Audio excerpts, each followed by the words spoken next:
ازيكم عاملين ايه؟ لو انتي عروسة لازم تسمعي الكلمتين دول. كلمتين مهمين جدا هيخليكي تعيشي حياتك سعيدة مع جوزك. يلا بينا نبدأ الفيديو على طول، بس قبل ما نبدأ مع بعض ما تنسوش تعملوا لايك للفيديو ده، وكمان تشتركوا في القناة، ولو بتشوفوني على الصفحة ما تنسيش خالص تعملي متابعة. ويلا بينا نبدأ مع بعض على طول. اول نصيحة واول معلومة لازم تعرفيها ان الراجل بيحب بعينيه. يعني ايه بيحب بعينيه؟ يعني لازم تخلي بالك من مظهرك طول الوقت قدام جوزك، ودي بحاجات بسيطة جدا يا بنات. تاني نصيحة مهمة جدا برضو تخلي بالك منها، انك دايما تخلي ريحتك حلوة. يعني ما ينفعش تكوني واقفة في المطبخ وريحتك بصل وتوم وحاجات من دي وتقربي من جوزك. لا، اهتمي دايما تكون ريحتك لطيفة، ريحتك شامم منك روايح حلوة. الحاجتين دول بيفرقوا جدا مع اي راجل في الدنيا. تالت حاجة بقى مهمة جدا ومهم تخلي بالك منها، ان هو وقت ما يكون نايم حاولي ان انتي ما تعمليش ازعاج.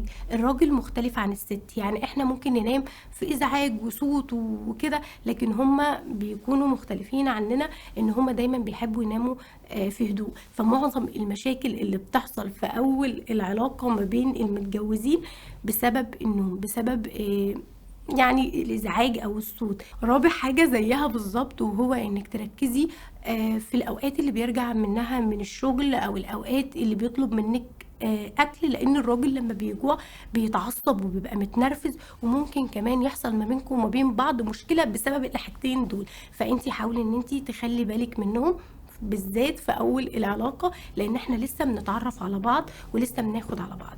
رابع حاجة مهمة جدا وهو كتمان السر يا بنات. بصوا، انا عارفه ان انتوا في الاول كده مش بتبقوا مدركين الحاجات دي، وابسط حاجه ان احنا نرن على ماما ونحكي لها على الحاجات اللي بتحصل. فانتي خلي بالك من الحاجه دي لانها بتفرق جدا مع الراجل، وكمان مش هيخلي ما بينكم وما بين بعض ثقه، ودي من الحاجات اللي بتعمل شرخ اصلا في العلاقه نفسها. فانتي لما يقولك على سر حاولي تحافظي عليه، وحاولي ما تقوليش لحد على السر ده. الحاجة اللي بعد كده وهو انك دايما تحترميه وتحترمي وجهة نظره، حتى لو انت مختلفة معاه حاولي توصلي له الاختلاف ده بطريقة كويسة. ما تحاوليش تقفي قدامه وتقولي له لا انت غلطان، انت وجهة نظرك غلط. لا، حاولي توصلي له الكلام ده بس بطريقة غير مباشرة، ودايما حسسيه بالاحترام، لان انت لو حسستيه بالاحترام هو كمان هيحترمك اجباري على فكرة، وهيبقى ما بينكم وما بين بعض احترام متبادل. من الحاجات اللي انا بشوفها بتسبب مشاكل ولازم اي عروسة قبل فرحها تاخد بالها منها وتكون فاهماها، ان ما ينفعش تردي عليه وقت ما يكون في مشكلة. حاولي ان انت تسكتي. السكوت في الاوقات دي بيكون افضل من ان انت تقفي قدامه وتعلي صوتك وهو يعلي صوته. صدقيني ده بيسبب مشاكل كتيره جدا ما بين المتجوزين. من الحاجات اللي دايما بسمعها ودايما كنت مقتنعه بيها قبل ما اتجوز، وهو ان الواحد لازم يسمع ويطيع.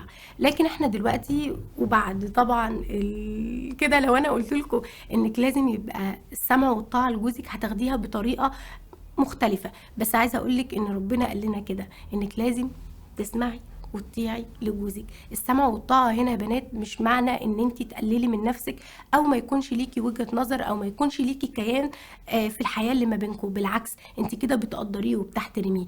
من النصايح المهمة جدا اللي لازم اقولها لك قبل فرحك، انك لازم تكوني عندك رضا وقناعة. يعني ايه عندي رضا وقناعة؟ يعني اكون راضية بحياتي، واكون قنوعة باقل حاجة يجيبها لي.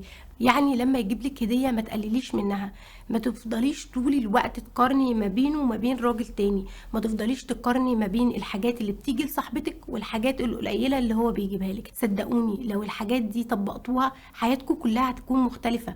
وكمان الراجل من طبيعته انه ما بيحبش يحس ان هو قليل، فلما انت تحسسيه انك راضية وقنوعة هيبقى عايز يجيب لك الدنيا وما فيها تحت رجليكي. النصيحة اللي بعد كده انك تحافظي على فلوسه. ومش معنى ان انت تحافظي على فلوسه انك تكوني بخيلة. الراجل بيحب لما يتجوز يحس ان في جزء بيكمله، فلما انت طول الوقت تحاولي ان انت تحافظي على الكيان ده، او هتحسسيه اصلا ان هو تعبان في الفلوس، وتحاولي ان انت تدبري وتحاولي ان انت تظبطي مصروف البيت، ده بيخليكي تكبري في نظره جدا. وعايزه اقول لك على حاجه كمان، ان هو هيعتمد عليكي في كل حاجه، وممكن كمان يجي من الشغل او لما يقبض المرتب بتاعه يديكي الفلوس كلها ويقول لك اتصرفي. فخلي ما بينكم وما بين بعض ثقه في الحته دي. النصيحه اللي بعد كده مهمه جدا يا بنات، وبتفرق جدا جدا مع اي راجل، ان هو وقت ما يكون فرحان افرحي لفرحه، حتى لو انت كنتي في حاجه مضايقاكي. ولما بيكون حزين احزني لحزنه. يعني ايه الكلام اللي انت بتقوليه ده يا نادي؟ يعني لما يجي من بره وتلاقيه مبسوط وفرحان، وانتي جه لقاكي متضايقه او مودك مش كويس، صدقيني ده هيأثر عليه جدا، وهيبقى حاسس ان انتي متضايقه منه حتى لو انتي مش متضايقه منه. فحاولي ان انتي تداري الموضوع لو انتي حتى حزينه، وتفرحي لفرحه.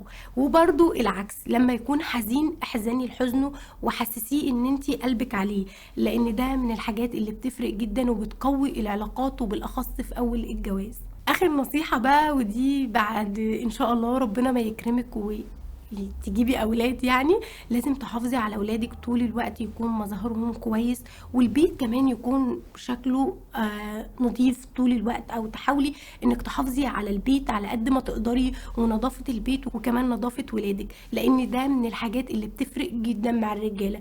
ما تقتنعيش باي حد من صحباتك يقولك لا يا ستي عادي، هو الراجل بياخد باله او بياخد باله بس ما بيتكلمش في المواضيع دي.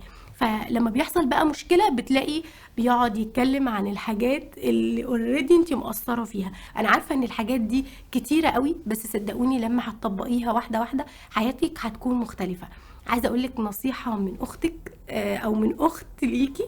انا لحد دلوقتي الحمد لله بحاول اطبق الحاجات اللي اتكلمت معاكم فيها، ودي يمكن الحاجات اللي بتخلي علاقتي بجوزي تكون كويسه. فحاولوا ان انتوا على قد ما تقدروا تكونوا فاهمين. انا عارفه ان معظم البنات بيكونوا فرحانين بالفستان، وفرحانين بالجواز نفسه، او ان انا هتجوز وكده، وما بتاخدوش بالكم، او ما فيش حد بيقول لكم على الحاجات اللي ممكن تنجح العلاقه بتاعتكم. في نصيحه مهمه جدا يا بنات نسيت اقولها لكم، ويمكن كمان مش كاتباها من ضمن السكريبت بتاع الفيديو، صدقيني هتفرق في حياتك، ودي عن تجربه مش مجرد كلام. ما تحاوليش لما يحصل مشكله ما بينك وما بين جوزك انك تقولي لصاحبتك او تقولي لمامتك او تدخلي اي طرف من العيله بتاعتك يتدخل في المشكله بتاعتك. بالعكس، حاولي على قد ما تقدري ان انتوا تحلوا مشاكلكم ما بينكم وما بين بعض، لان لما بيبقى فيه طرف ثالث بيدخل في المشكله بيكبر المشكله. انت ممكن تسامحي لو انت ما بينك وما بينه، وهو ممكن يسامحك لو انت ما يعني لو انتوا الاثنين بس اللي عارفين المشكله. لكن لما بيدخل طرف ثالث من العيله بتاعتك او من العيله بتاعته، ده بيسبب مشكله وبيسبب جرح كبير، وممكن تقولي كلمه تضايقه وممكن مشكله تكبر. اللي عايزه اوصله لكم من الكلام اللي انا قلته، ان حاولي تحافظي على بيتك على قد ما تقدري. ما تحاوليش على ابسط الامور تروحي تشتكي لمامته او لمامتك، ده صدقيني بيكبر المشاكل ما بينك وما بين جوزك. يا رب تكونوا استفدتوا من الفيديو، ويا رب يكون الكلام ده فرق معاكم، ويا رب اسمعوا النصايح مرة واثنين وثلاثة. النصايح تبدو بسيطة، بس لما بتيجي تنفذيها في حياتك النتيجة بتكون كبيرة جدا. واخر حاجة، ربنا يتمم لكل عروسة ويفرح قلبكم وتعيشوا حياة سعيدة، ويكون البيت مليان بالحب والسعادة. اشوفكم على خير يا رب في فيديو جديد.